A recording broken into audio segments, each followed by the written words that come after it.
आज के case studies के इस लेक्चर में बात होगी, अगर पत्नी कुछ इस तरह के शब्दों का अपने केस में प्रयोग करती है तो फिर पति को मौका मिल जाता है कि पति यहां पर पत्नी को ही नहीं, उसके परिवार के सदस्यों के साथ साथ उसके रिश्तेदारों के अलावा अन्य लोगों को भी जेल भिजवा सकता है।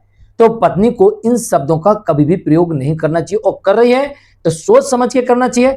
अगर पति ने पत्नी के इन शब्दों को पकड़ लिया और फिर पत्नी और उसके परिवार को जकड़ लिया तो पत्नी और उसके परिवार के लोगों के साथ साथ रिश्तेदार भी जेल के अंदर पहुंच जाएंगे। तो चलिए आज के स्टडीज के इस लेक्चर में पत्नी किन शब्दों को बोलकर खुद अपने ही केस में खुद फंसती है और अपने परिवार के लोगों को, रिश्तेदारों को भी फंसा लेती है। तो आज की केस स्टडीज के इस लेक्चर में उन शब्दों के बारे में बात करेंगे जो पत्नी को कभी भी अपने केस में इस्तेमाल भूल कर भी नहीं करना चाहिए, क्योंकि अगर करेगी तो ऐसे शब्दों का प्रयोग करना कानून की नजर में अपराध है। अगर सामने वाला व्यक्ति चाहे तो, यानी पति आपत्ति ले ले तो, पति अगर शिकायत कर दे तो, पति आपके शब्दों पर केस कर दे तो हो जाएगी आपको जेल। फिर आपको ढूंढना पड़ेगा बेल, और नहीं मिलेगी बेल तो जाना पड़ेगा जेल। जय जिनेंद्र, हम केस जैन। वीडियो को लाइक और शेयर कर दीजिए, और इस तरह के जजमेंट्स पाने के लिए दिए गए नंबर पर आप हमें संपर्क कर सकते हैं।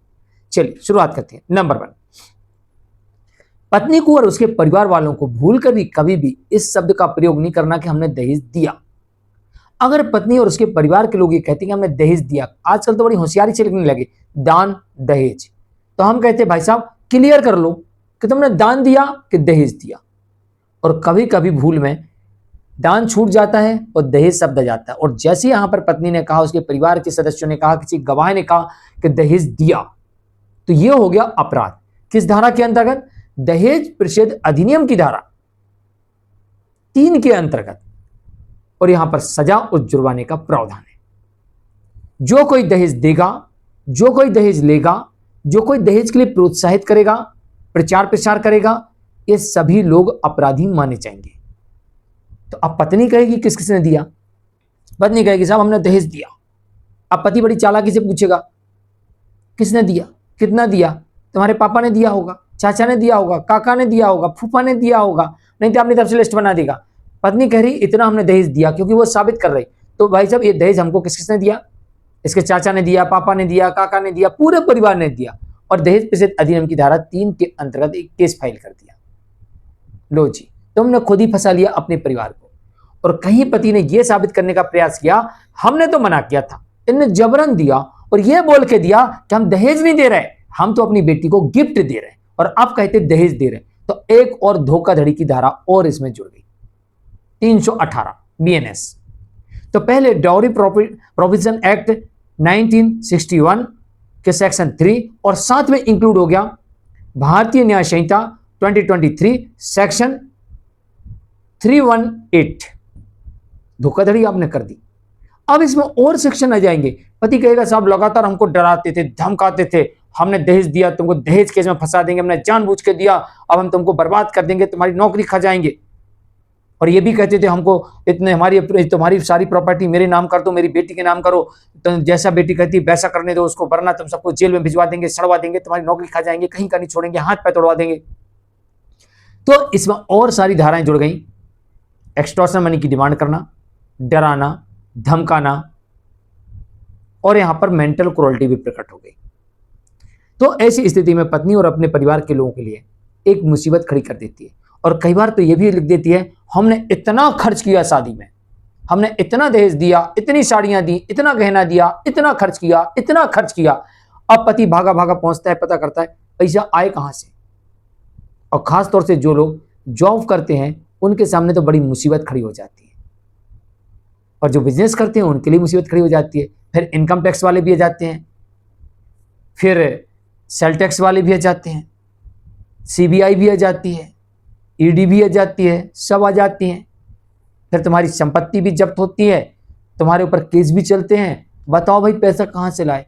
खर्च किए 20 लाख, बता रहे 50 लाख। तो पति कहता है साहब इनके 4 बेटियां हैं, तो इन्हें चारों में खर्च किया होगा 50-50 लाख।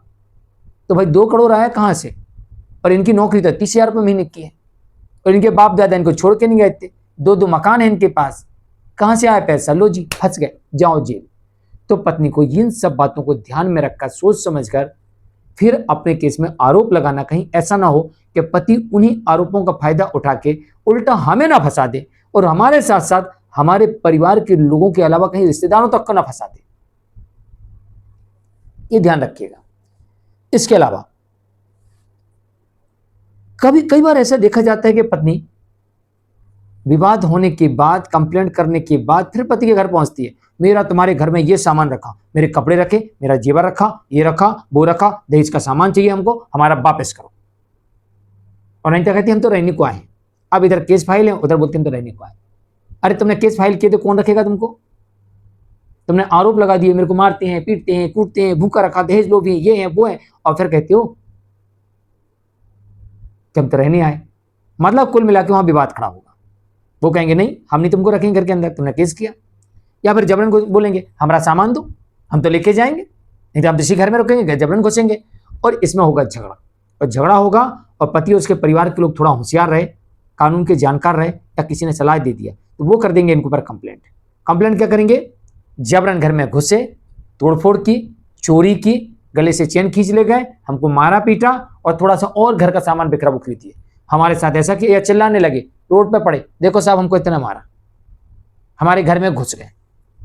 आप सबको पता होना चाहिए कि केस के दौरान केस हो गया है, अब आपको नहीं जाना है।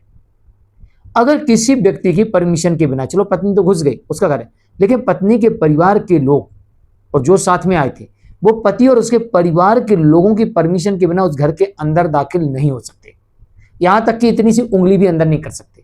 अगर करते हैं तो ऐसे में पति उनके विरुद्ध बीएनएस की धारा 329, 333 और तमाम धाराओं में इनके ऊपर केस फाइल कर सकता है, और ये केस लड़ते लड़ते इनके चप्पल जूते घिस जाएंगे और ये बड़ी मुसीबत में जाएंगे। तो कभी भी केस के दौरान या फिर विवादास्पद स्थिति हो गई है तो पत्नी हो चाहे कोई भी हो, जबरन घुसने का प्रयास ना करें। आप पुलिस स्टेशन जाइए, आप कोर्ट जाइए, वहां से आदेश लेके आइए, फिर उसके बाद जो विधिवत होता है उसके हिसाब से आगे बढ़िए। आप दबंगई मत दिखाइए, हम तो जबरन घुसेंगे, मेरा घर है, तो फिर कोर्ट के चक्कर भी आपको काटना पड़ेंगे, ये भी ध्यान रखिए। हाल फिलहाल में ऐसे देखा गया कि एक मामले में पत्नी कहती मैं तो अपना सामान लेने गई थी, कपड़े लेने गई थी, जेवर लेने गई थी, और सास ने डोमेस्टिक वायलेंस केस में पत्नी सहित 7 लोगों को पार्टी बना दिया। पत्नी सुप्रीम कोर्ट तक पहुंची, ये डोमेस्टिक वायलेंस नहीं बनता, सुप्रीम कोर्ट कह रही बनेगा और तुमको केस लड़ना पड़ेगा, अब अपने आप को बेगुनाह साबित करके दिखाओ वरना हो जाएगी तुम सबको सजा।